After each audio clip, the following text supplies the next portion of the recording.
You're listening to an ASCI Lounge podcast. This is Talking Supply Chain, where we tackle the most important supply chain topics and trends with the industry's best and brightest.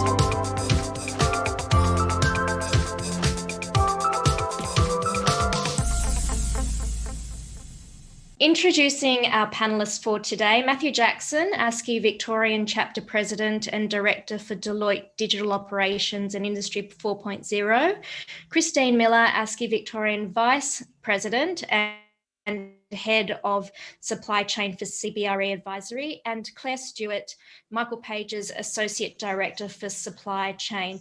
Welcome to all of you today. And I can see you've all had haircuts because you can actually go to the hairdressers now, which is fantastic. Over to you first, Matthew, to give everybody a bit of an overview. You're the brains trust for today's webinar. So I wanted you to let everybody know what you were hoping to achieve out of today's session, particularly for Victorian members, but there's a host of others who also do a lot of business with Victoria or who have teams in Victoria too. What was your sentiment? Yeah, hi Monique, thank you. Well, I went to the barber. It took a little bit too much off the top, to be open and honest.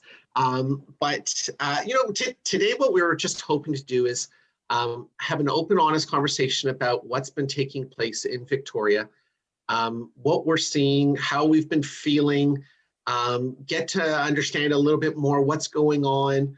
Hopefully understand a little bit more what's going to happen in the near future, hopefully a little bit in 2021, and just kind of, come together as a state, as an understanding of what's going on so that we can, it's about open and honest communication with each other and explaining, here's what's going to happen and here's what is happening.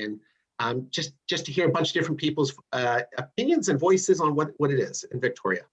Yeah, it sounds good. And speaking of voices, I saw Roy Morgan had some study come out today that 2/3 of Victorians say they should return to the office, at least, this much. And the Chamber of Commerce is saying, at least one day a week. I can see that you are all sitting in your home offices. Christine, is it good to have the restrictions lifted? But is it a quandary? I think it's an understatement to say that this year has been unusual, but I think what it's done is it's allowing for the definition of what's ahead to still be evolving. It's fantastic to have the freedom that we now have to move about without the restrictions. I think that will be positive in a number of ways. One, people will increase the in-person engagement that has naturally impacts on, I think, mental well-being. And I can relate to the comments that you mentioned, Monique, about going back to the office. Is we certainly within our organization have a variety of folks who are at different stages of life. There are those that are home with full families, and working from home can sometimes be a bit noisy. There are those that are by themselves in perhaps brand new apartments, and that can be quite isolating. So I think where we had previously always had these flexibilities to work remotely, I think we'll now see it almost become not scripted, but a bit more normal to have this absolute flex between the office and work from home. And I think everyone, regardless of kind of what stage they're in, has seen the benefits of connecting teams back in to an office environment. And I agree. I think even just the CBD environments, as well as kind of those suburban CBD environments, the Parramatta's of the world too, need to just have a bit more life coming back to them. So I think we will kind of ebb and flow between our home and our office. Yeah. And Matthew, you're involved in some large scale transformations and involved in coaching and mentoring and engaging in frontline and C-level execs. How are you managing that from your home office? Yeah, it's not easy. I'll be open and honest, right? Like, I don't know if you guys can see, I'm in a kids room. I was on with a client the other day, and they're actually saying, "What room are you in?" And I said, "Well, I'm in my kids' room. It's just a little kids' room because I have nowhere else to go. I've got two kids, one's 10 and 8. Well, I have two kids, right? So 10 and 8, and then when they were at school, it was fine. But when they had to be homeschooled for 6 months, it felt like I had nowhere else to go. And my wife, she works as a vet nurse at Green Cross, so they were coming in and out, between meetings. I'd see they run in and look at us. Going back to what you're saying, Monique, in regards to, Melbourne opening up, for where I work, the building is just opened up today, I think, for the first time, right? But what they've said to us is, unless it is business critical, unless you cannot work from home, and I think that goes to what Christine was saying in regards to maybe you're isolated at home, or maybe you're in a shared house, or you work in a place where it's not really the best environment, stay home. Right now, just stay home. Do not travel to work. Try to keep that distance still. And our assumption is it's not going to change until probably January.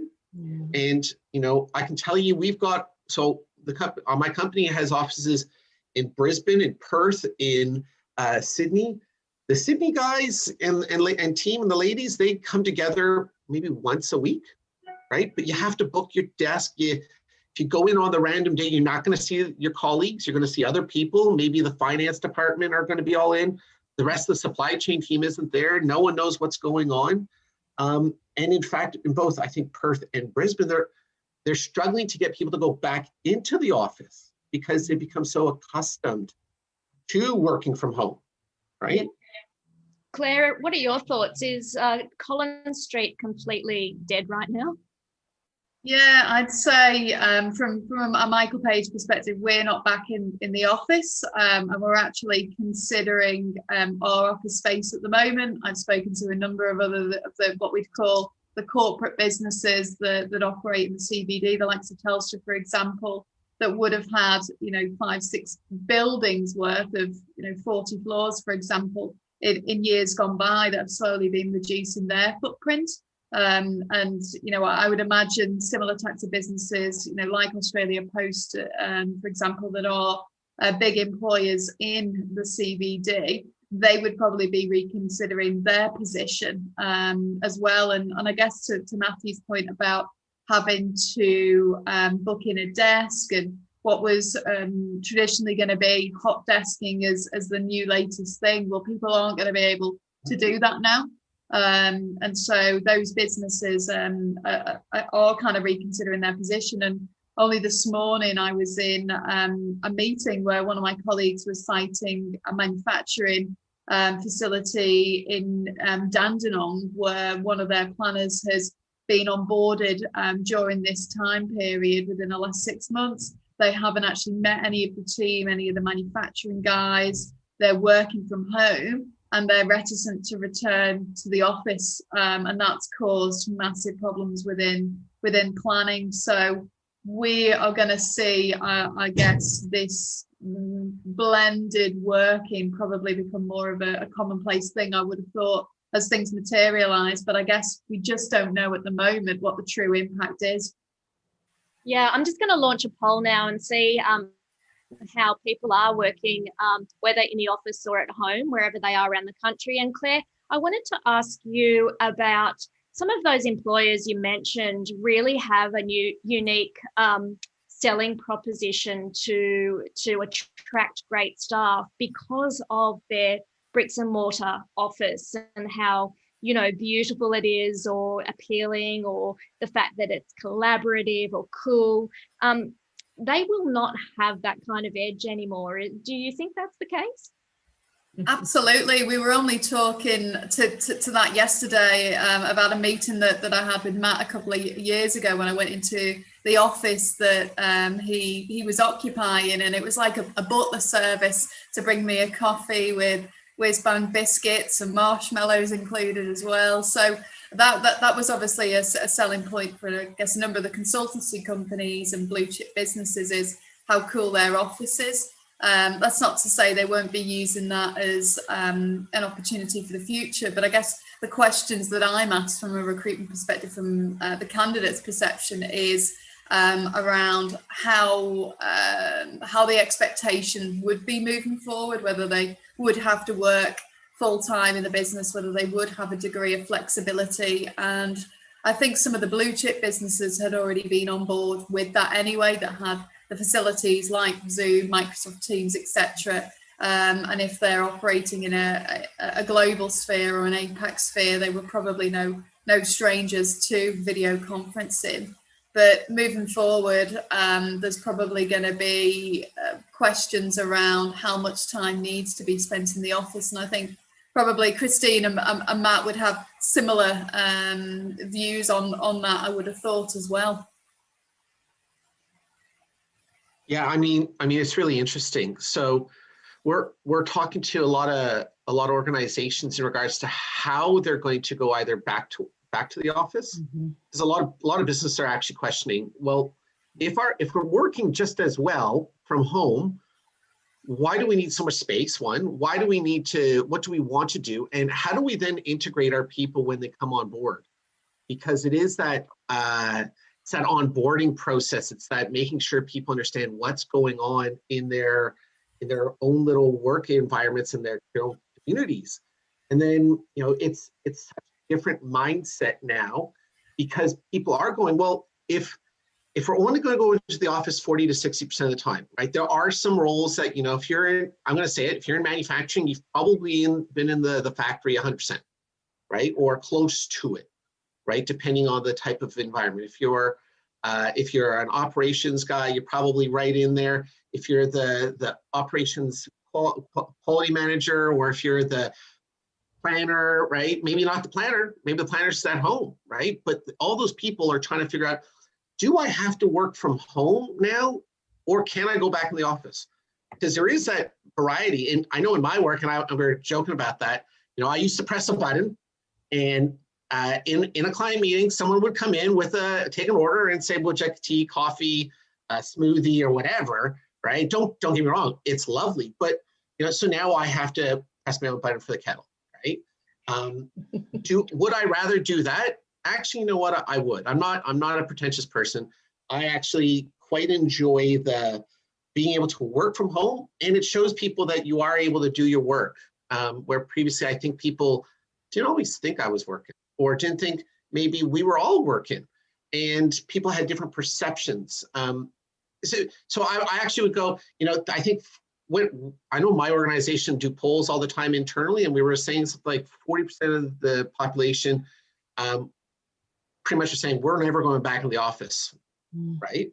And then another 40% were going, we're willing to go back in 3 days a week. And then 20% were like, well, we'll go in all the time. So that massive swing basically says, get ready. And it's not just the most senior person to the most junior person. That percentage is the same across all age groups almost. And I found that really surprising, because a junior saying they're happy to work from home, and a person who's 60, who's saying I'm willing to work from home, that just blows my brain away personally. I go, well, personally, I like interaction with people. So how do we get that right balance? How do we find, and then be able to bring Melbourne back to where it needs to be, right? Yeah, that's a good point, Matthew. I'm lucky enough within CBRE that there's an entire division that works with just workplace strategy. And they have been absolutely flat out with businesses, small, medium, and large businesses, who now have to figure out how do they support those teams? Because I think what we've definitely seen is existing teams that were already working together seem to have seamlessly dispersed and transitioned into that work from home and that remote environment. That hasn't been an issue at all. But Claire, you mentioned kind of the whole onboarding process is new teams that are then being formed. So if you've got businesses going through types of transformation where new teams are being created, that can be a bit more difficult, because a lot of times those teams really do gel with a bit of that face-to-face interaction. And that's where I think the freedoms that we've just recently got will really make a difference, because now those groups actually can get together. It might not be 5 days a week, 40 hours a week, in an office environment, but at least just to be able to have those human touch points. I think the other thing, Matthew, that you mentioned were those perceptions. We're definitely on the other side of a lot of perceptions, and particularly for those of us here in Melbourne, and I would say the same would apply for folks in Sydney too. There would have been constant travel between those two major cities, and quite frankly, Brisbane and a bit of Adelaide. Maybe Perth is probably the only one that it would have been relatively easy to jump on a plane, potentially for even day trips and travel. And there was a perception, I think, prior to the past months, that if you weren't willing to jump on that plane and in a moment's notice fly to Sydney for a meeting, there was a risk that the client perceived that as potentially not being as committed or not being as service oriented. I think now that we're all highly skilled in everything from Teams to Zoom to Blue Jeans, you name it. I think we've all got a whole new list of skills. People now see that as quite normal now. It's no longer an indication of, well, you, Mr. Customer, weren't important enough for me to jump on a plane and fly there. I think we've actually proven that actually could be a bit frivolous, whether just from a cost, but also from a time management perspective. I'm sure everyone's feeling it too. It's actually, I don't know that it's a good thing, but it's actually easier to book yourself almost back-to-back meetings when you are virtual, because I don't need to get in the car and go drive and see a customer. I don't need to run down the street to Matthew's office. We don't need to move anywhere. Naturally, we do need to get up and move a bit more than we probably have been in the depths of a lockdown. But I think from just a time management, we're actually getting quite a bit out of the time. I've been working full days. I just haven't been doing it from an office. And that's definitely brought some changed behaviors, but definitely perceptions along with it. And Matthew, your sweet spot is digitalization and companies that are doing well at that, and the others who are on that transformation. What are you seeing from the companies who are already quite established in their digital strategies? Have they been far ahead? So, you know what, I think that's a really interesting question, Monique. I think those that already had some form of digital online presence have been extremely successful. In fact, I know some of our clients haven't been able to keep up with whether it's orders or users on their websites and how it all works. And they're going, well, exponential growth, we don't see this stopping. We see everybody in Australia now wanting to buy this way, even when shops open up. I think there was a study that showed even after all the shops open, I think it was, they said 30% of those people will not be buying back in the regular stores. They'll probably buy online, and therefore that online presence is even more important. So all those businesses that had that digital enablement beforehand have really, really stepped up and really gained a lot of, I'm going to call it market share of the online presence.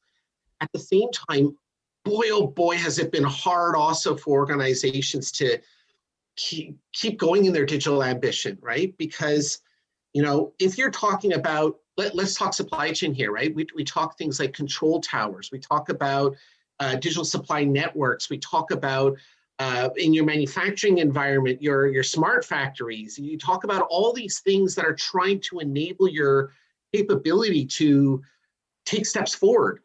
It either has been a challenge I'm going to call it stage first wave was hard, right? Because people had inventory, they were able to get things done, and they were able to really follow through.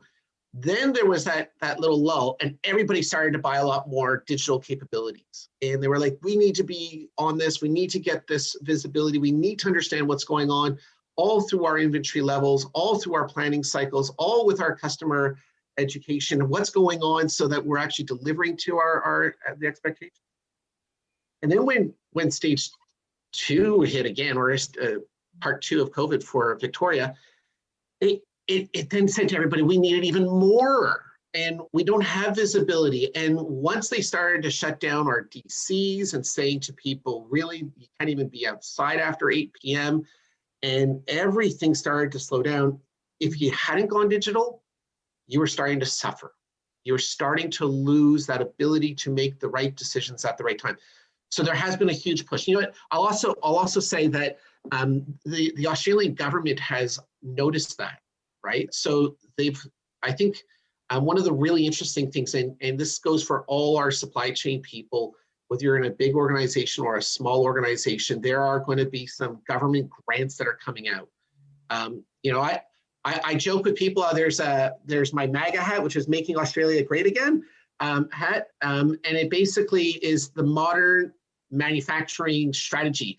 But as part of that, they're basically giving heaps of money away for digitization of small to medium to large organizations with supply chains for supply chain resilience.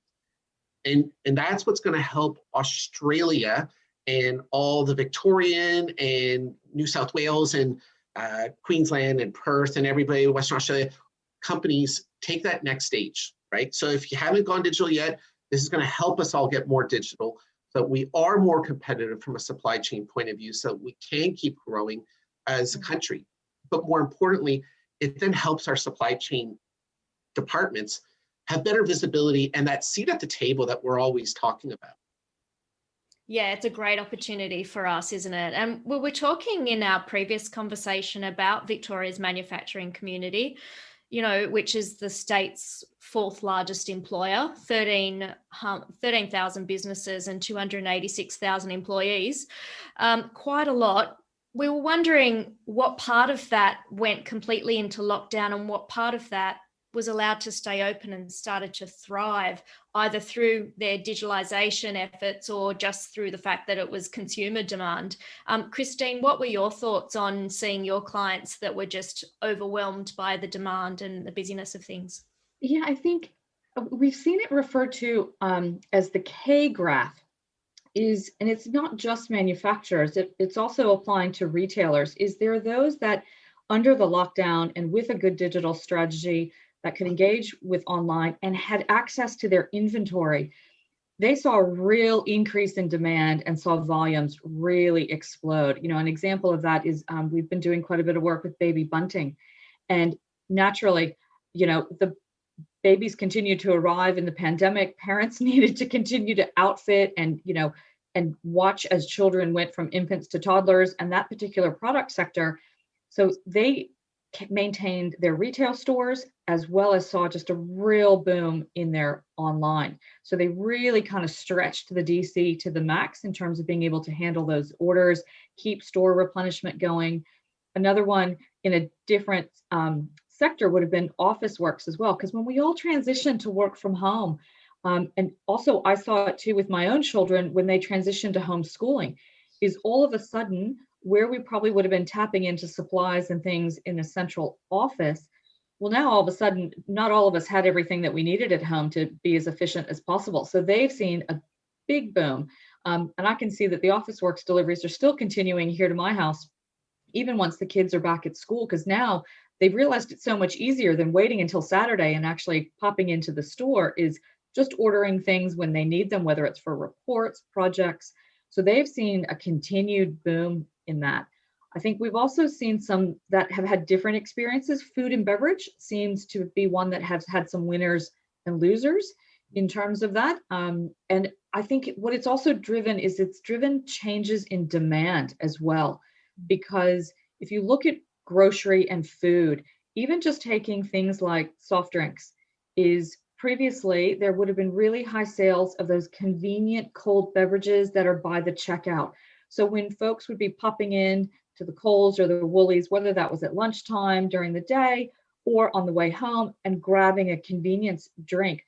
Well, that now, when shopping became such a targeted activity, but also restocking everything for home, that consumption pattern shifted, and all of a sudden now they were having to actually produce more of the multi-packs because folks were no longer buying one bottle of Coke Zero. It was, okay, I better pick up a 12-pack because I'm going to be at home for the next week and I might need more than one type of thing. So that has actually changed everything from the inventory holdings to how much space is required to actually how the stores needed to manage their shelf space. You would have seen in the very beginning, all of a sudden there was a bit of an explosion of those end of aisle displays. And that was literally because while certain aisles in the grocery store were completely empty, they were having to just make room for these types of different packaging that was at an increased volume. Yeah. Claire, were you seeing that from the recruiting side? Were food and bev either suffering or were they enjoying the new demand in different categories? Yeah, I think there was a few common misconceptions, which Christine's probably alluded to there, that, food and beverage were just as a carte blanche was going gangbusters. But I think that was, I guess, if you stopped and took a step back and reflected on which channels people operated in, that if you were food service led, for example, or you had a lot of your business tied up in export, that became more difficult. If you were applying through just grocery and wholesale, for example, then you were doing extremely well. But there was also a big shift for a lot of the FMCG companies in terms of the type of products that were being purchased, as Christine mentioned, in that a lot of these products that would be where their profit margins lay, they were the products that weren't being bought. So, for example, if you were purchasing for kids' lunches, packed lunches, for example, milkshakes in small cartons, and you were sending kids to school with them, that for the dairy companies was where a lot of the profit was. Whereas now families were buying litre bottles of milk. So there was this kind of big shift to SKU rationalisation and trying to keep up with demand within that. So we saw that, yes, there probably were still FMCG companies that were recruiting, but the types of roles that were being recruited were probably shifted.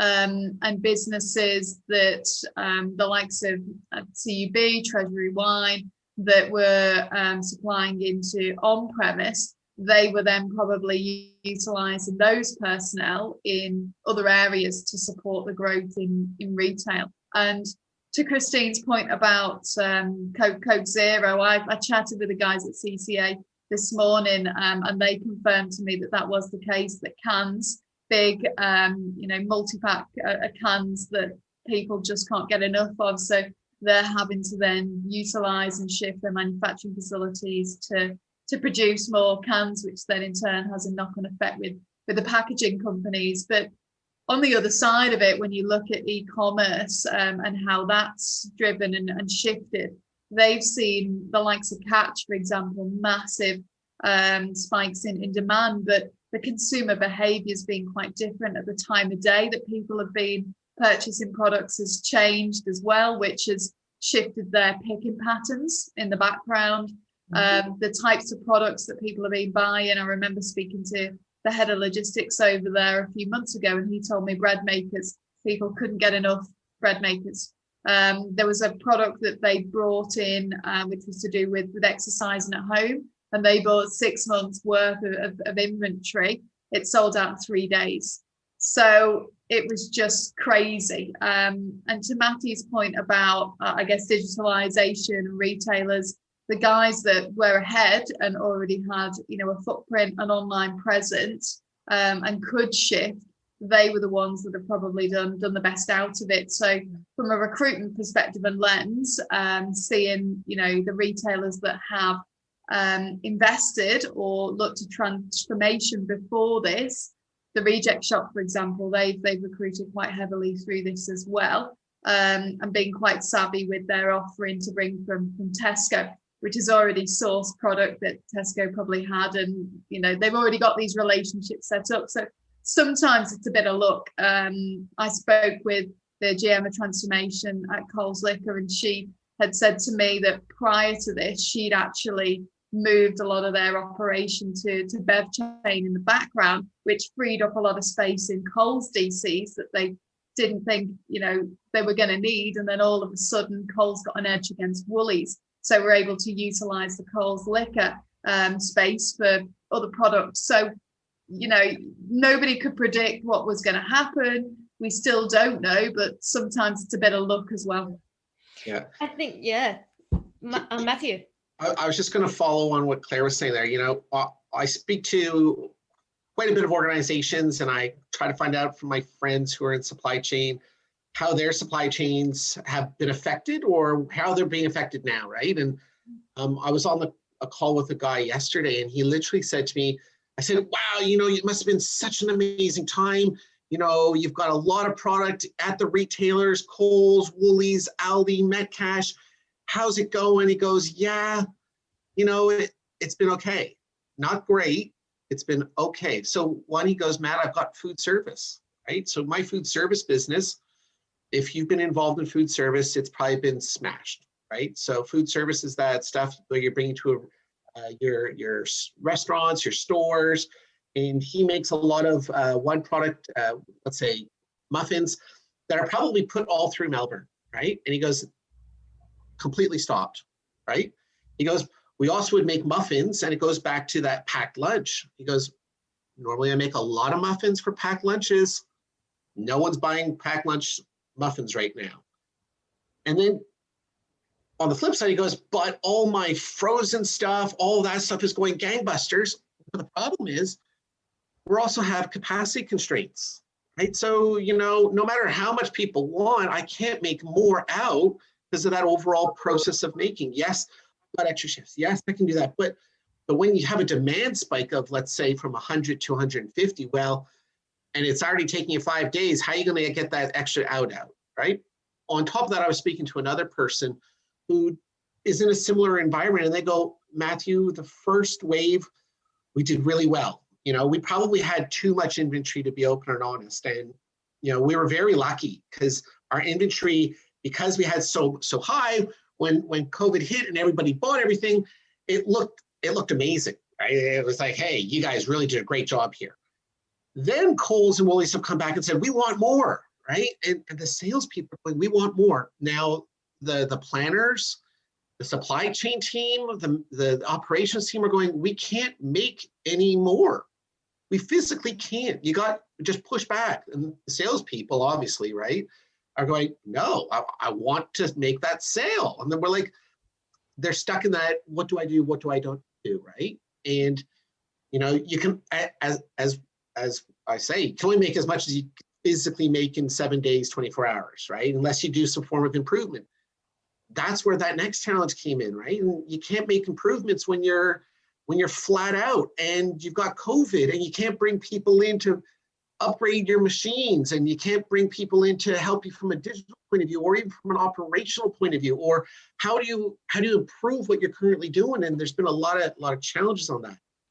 And I'm going to touch two other things because I keep thinking of it. My brain keeps saying, from a food and bev, I think people have been able to go into the office if you're in operations. Whilst a lot of my contacts in the industrial products area have pretty much been working from home. And they go, well, Matthew, we've just been plugging away, keeping things going. We have better visibility of what's going on our shop floor. We understand what's happening, and we're trying to stay away. We're trying to give people the right distance. We might lower our DCs and put the right spacing between people, but that side we can pull away. Those that have, I would say, high quality concerns, because you have to make sure everything's right.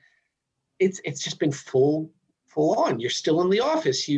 I know one person, and he said he's hired 3 new site managers for his 3 factories here in Victoria, and they all started during COVID.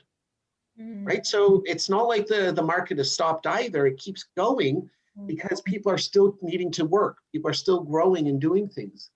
Vice versa, for someone like myself, and I provide a service that, is usually I go into places and, it's that human interaction. I've been able to do things virtually, right? So, I was joking with people that I still do virtual tours of factories or virtual tours of sites and give them examples. And we had a client who does motorhomes up in Queensland, and they would put me on a bunch of books, turn the monitor around. I'd be there full up and say, as if I was attending, right? And I joke because, 3 years ago, I would joke and say to people, people in the US who would have offices in Japan or in China or in Vietnam would have a person walk around with an iPad, and that's how they would see how their operations were going. And I was doing that.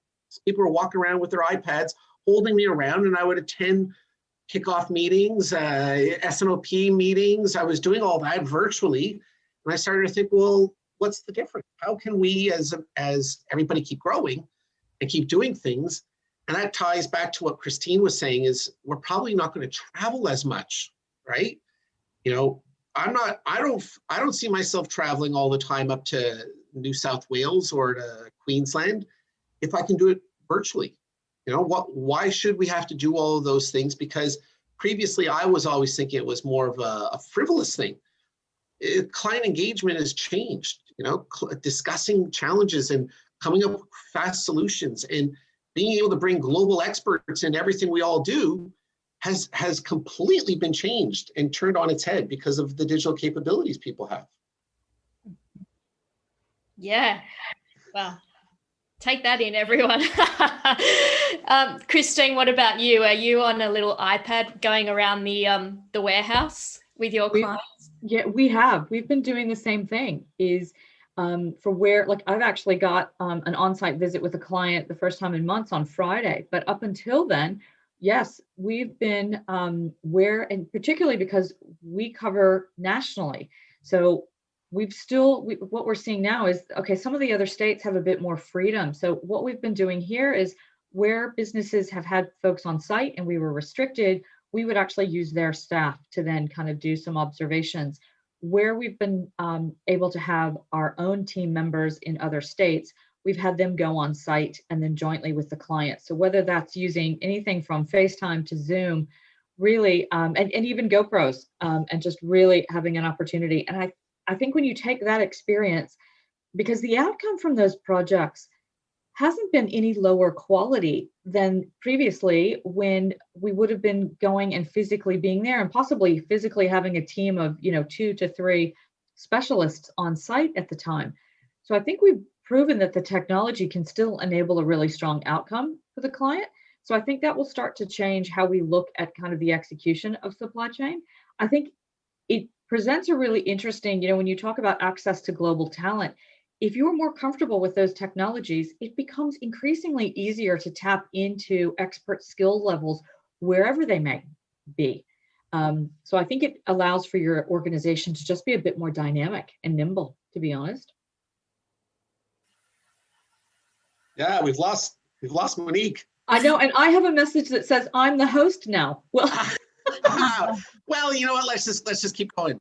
Claire, did you want to say anything there?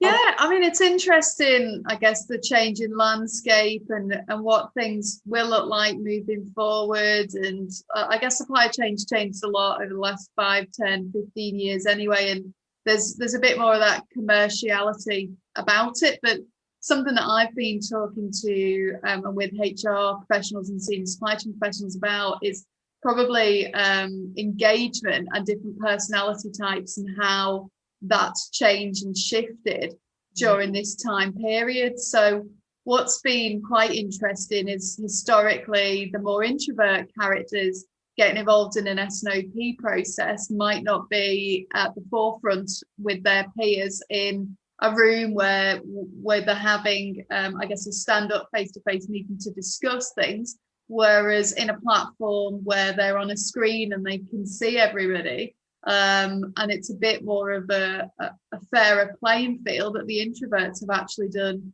really well. So supply chain professionals have probably adapted better to the working from home circumstances than maybe their peers in sales, that are so used to being on the road all the time, interacting with their customers, and haven't necessarily utilised these platforms before. So that's been really interesting to see that shift in behaviour. And from a management perspective, a remote management perspective, I've had mixed reviews on that as well, that some managers really like having the screen up with everybody on it. So say they've got 5 direct reports, there's 6 people on the screen, they can see everybody's face, everybody's interactions, and they can bring people in to the conversation easier.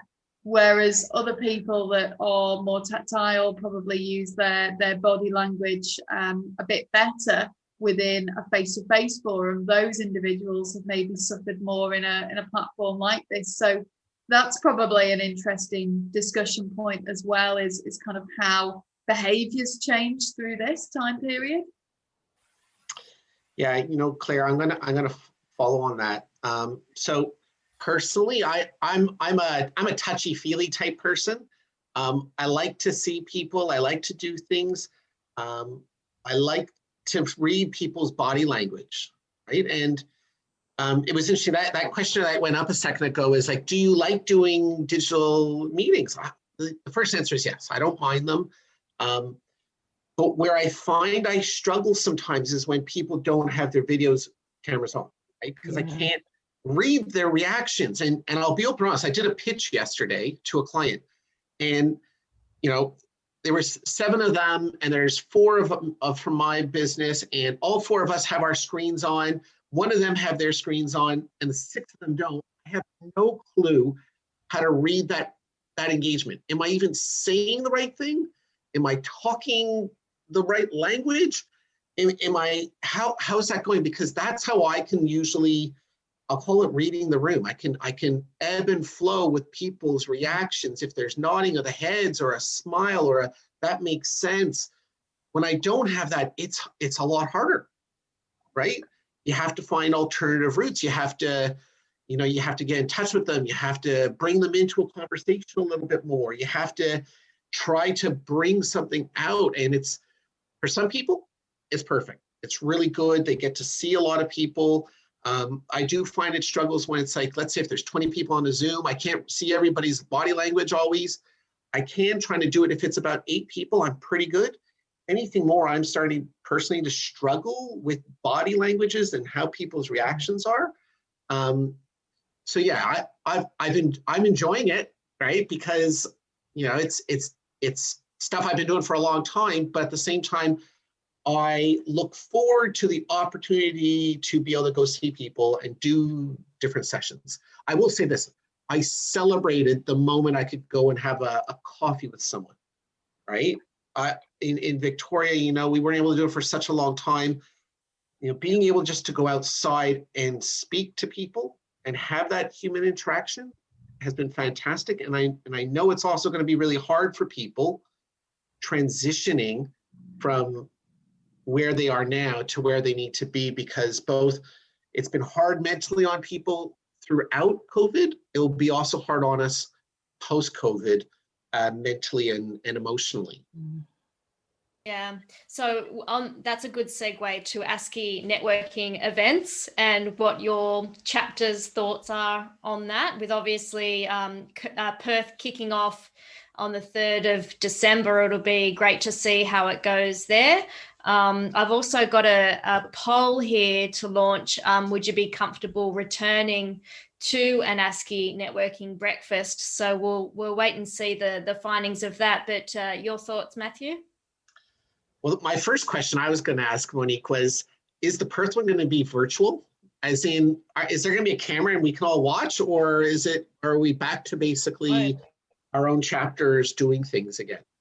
We will still do webinars, because through webinars, we've actually been able to reach people in regional areas, and we absolutely find that that's crucial for building the level of knowledge within our community.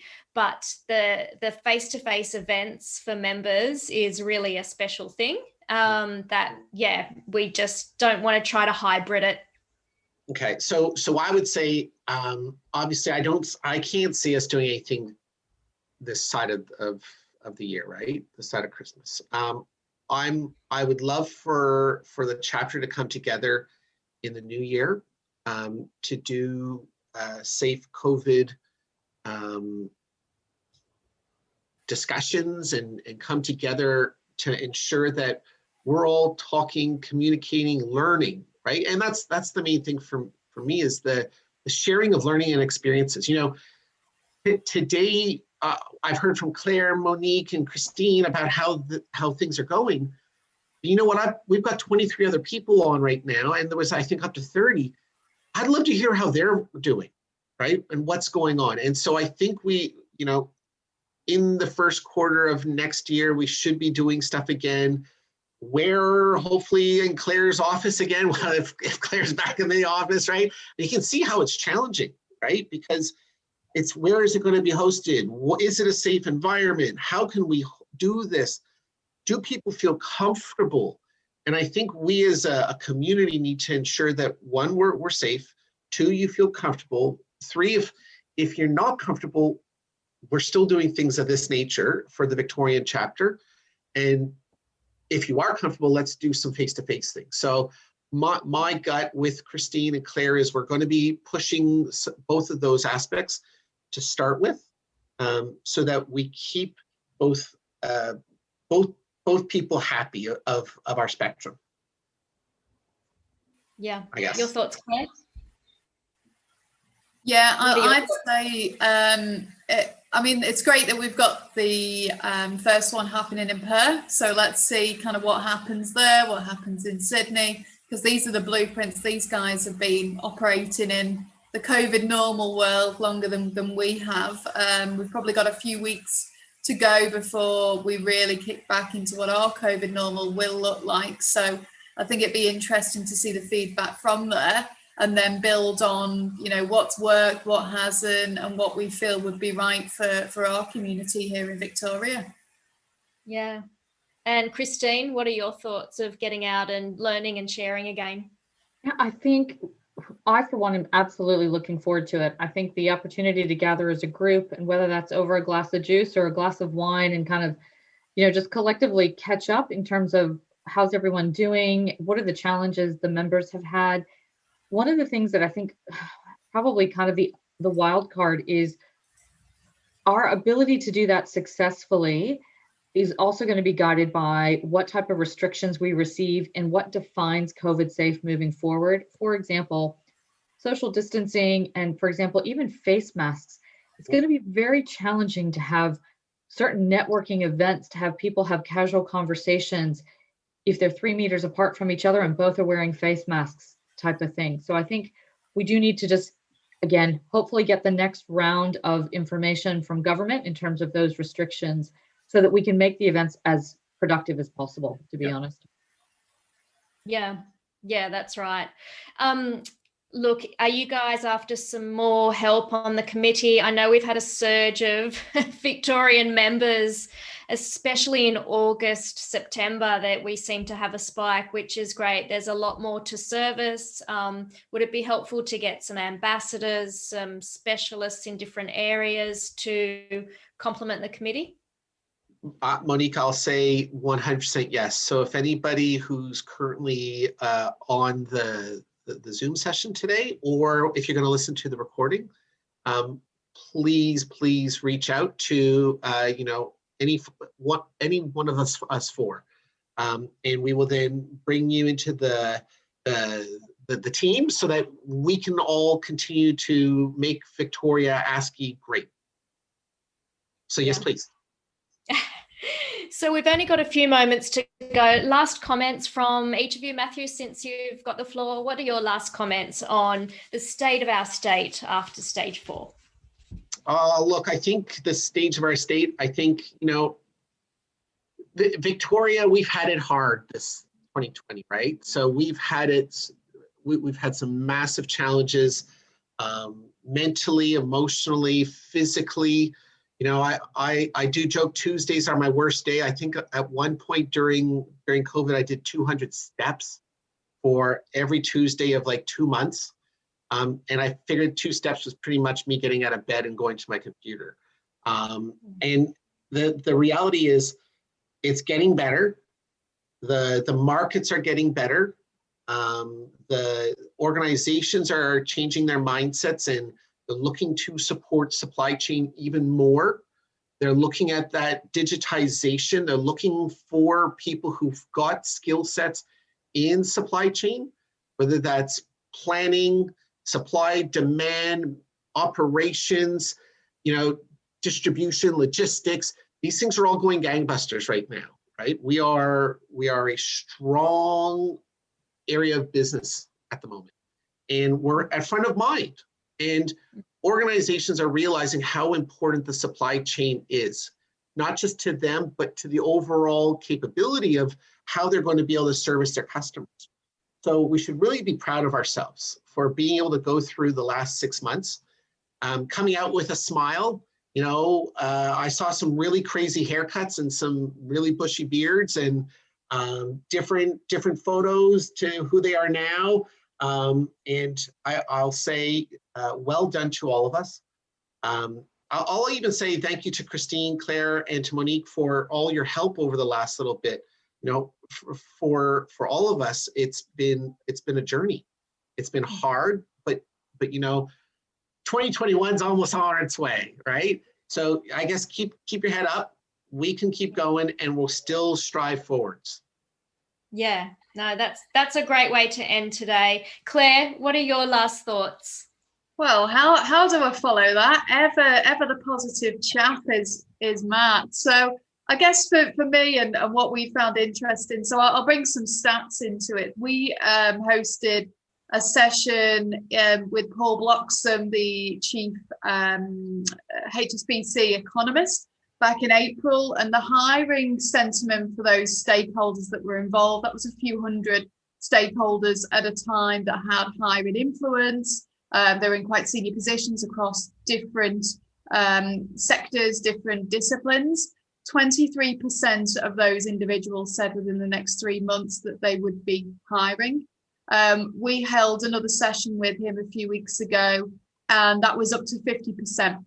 So that's a positive stat in itself. I would say that Seek, for example, we get data from them with regards to jobs, how many jobs are coming up. We see that within our own business, the conversations that we're having. So things are looking up. I would say that my colleague actually thinks that we'll have a jobs flurry in the next 6 weeks for people to start in January.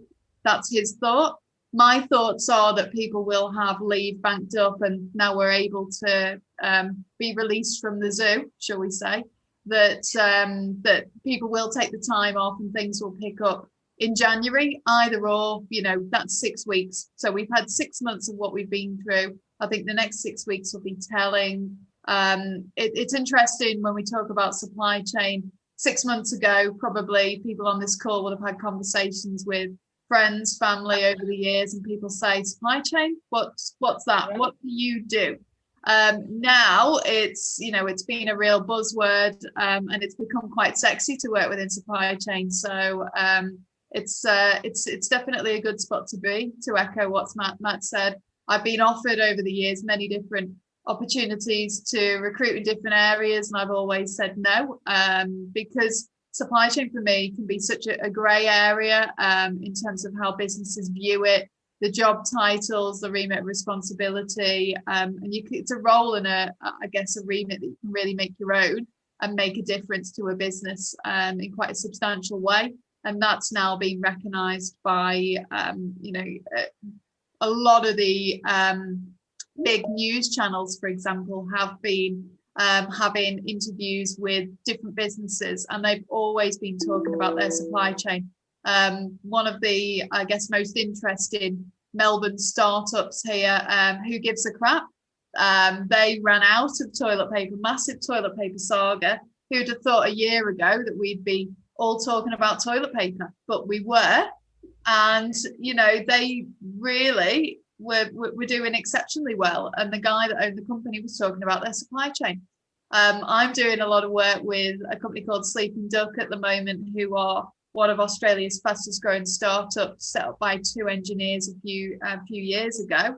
Everybody's buying mattresses. People are investing, back home. They're a retail e-commerce business. So there's plenty of optimism out there. And I think 2021, it's going to be a good year.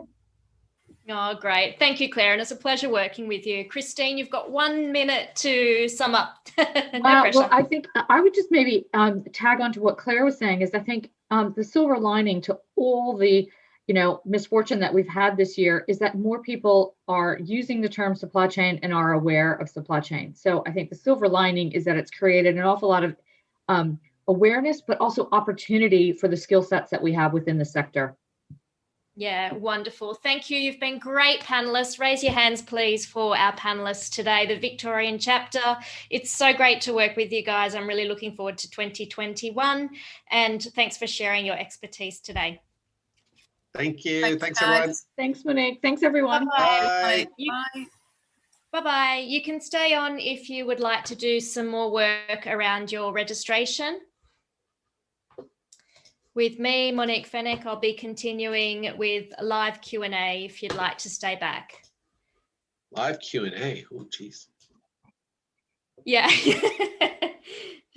So we'll be working through just a few benefits of registration, and then you can ask any questions that you might have. I can see there's 5 people who've stayed back. That's great. And there's some more information here about why registration is for me, because what we're trying to work through at ASCI is a critical mass, which is a great group of ASCI members becoming registered, which will then show the rest of the supply chain community that this is actually something that they need to consider and important. So let's consider the first point, that you've worked hard to achieve career success, and certainly all of you have, without a doubt, because there hasn't been an exact career pathway for you as we're trying to provide at the moment. So if that's you, be recognised for it by your peers. ASCI is going to promote your profile. We're about to, there's a whole stack of people being assessed right now. And as soon as they get registered, we're going to start promoting them. And guess what? That's the opportunity that it gives you. You have a responsibility to the next generation. This is a little bit altruistic, but when you think about it, if you're passionate about supply chain and really want it to flourish as a profession, then help your youngsters that are coming into the profession and show them what it means to be a professional, and that registration is a pathway for them. That new entry-level registration that we've created is there for now and the next generation to come through and start to plot out with their HR managers what they might do in supply chain, whether it be operations, logistics, procurement, which stream would they like to pursue, and then how do they get there? Prepare yourself for supply chain management. In 2025, ASCI is going to have an exam, and that's going to be for the professional supply chain manager status. We're not there yet, but these other registrations are going to be prerequisites to sitting that exam. So you can start to prepare for that right now. If registration might be for you at the practitioner level, now remember that's where you need 300 eligibility points. So it generally means you need a fair bit of experience working in the supply chain space as senior operations, a senior practitioner. You also need some sort of degree that's relevant to supply chain, and you can gain points here and there for different professional certifications that you've achieved over time as well. If that's you, then these 4 bullet points are why you really should join as well, because it means that you'll be able to start to use our media platform for industry comment. You heard Claire talking about, supply chain people are now being approached by the media. Where will they go for that? They'll come to ASCI, and they have been coming to ASCI. And so if it's an area of, for example, social procurement, then we can say, well, we have a list of registered procurement practitioners right here. Would you like to talk to any of these on our public registry?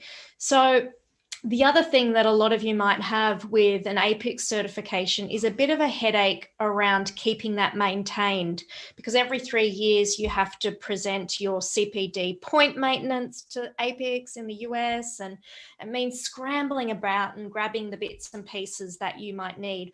Well, under registration, we do all of that for you. In your ASCI profile, you have your history of all the different things that you've attended, saw, downloaded, and that then becomes what you present both to your registration maintenance and your certification maintenance. So it streamlines, which is great, with everything all in the one place.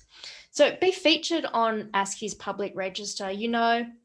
I think potential employers are going to take a lot of the hard stuff out of recruiting and go to our public register, knowing that ASCI has put these people through the ringer in terms of making sure that everything that they produce is evidenced and signed by a JP. So if they're on our public register, then all of those resume checking, fact checking things do not need to take place. So that becomes a boon for employers to just come straight away and look and headhunt you.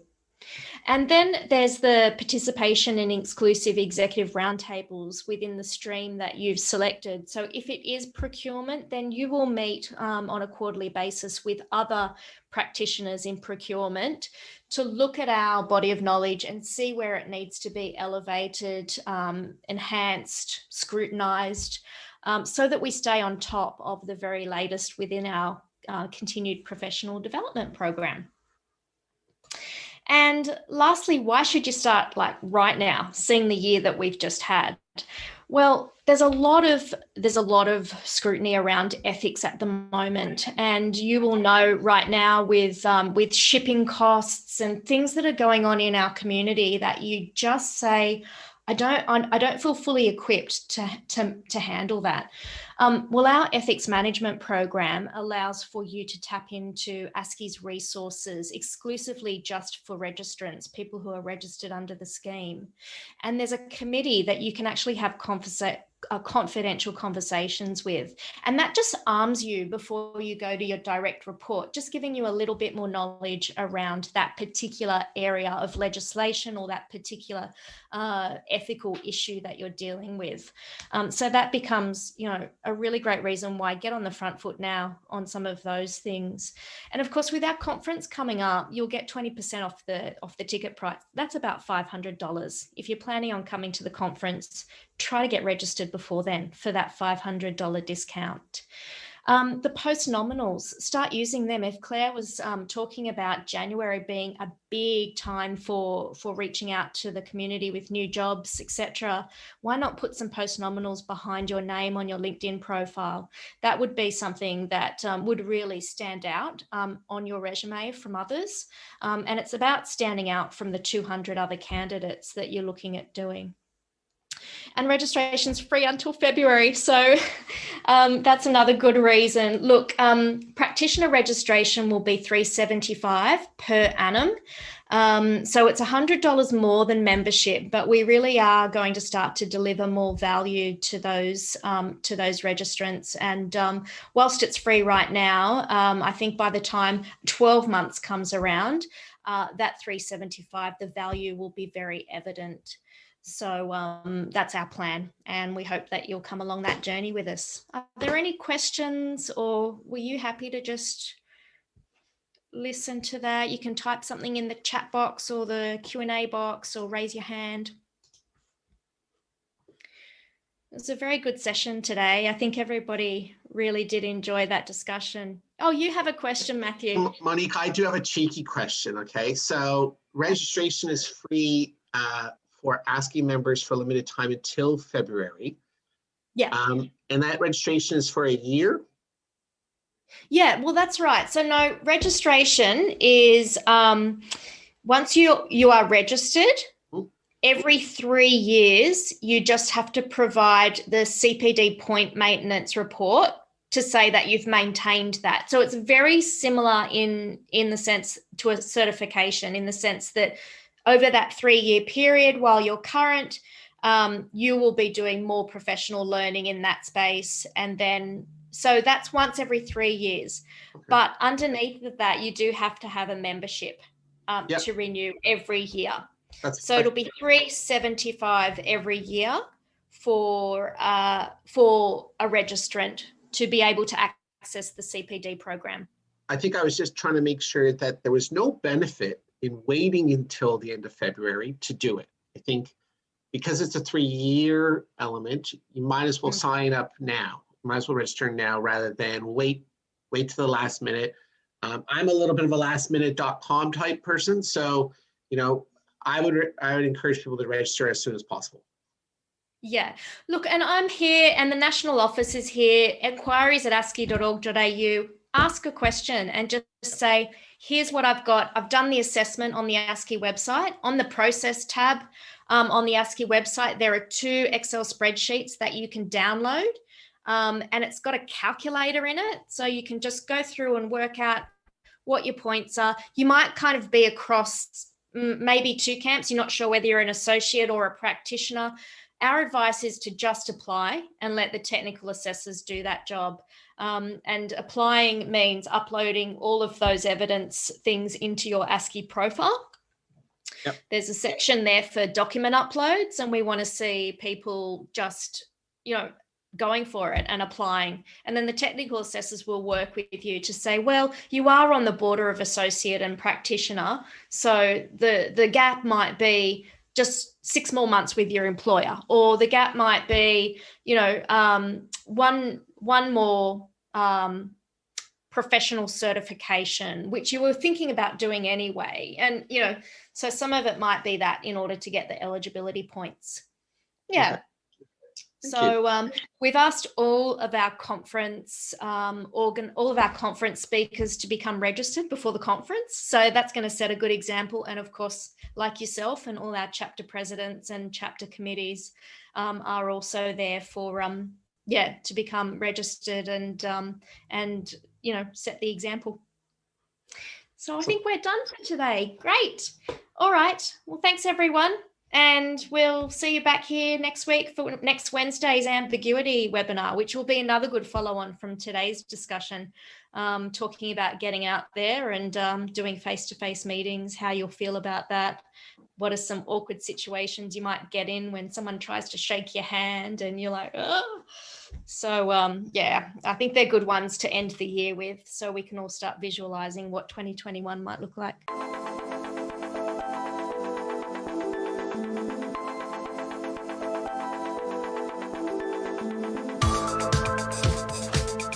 Thanks for listening. Subscribe to our podcast today. For more information about our supply chain community, visit asci.org.au.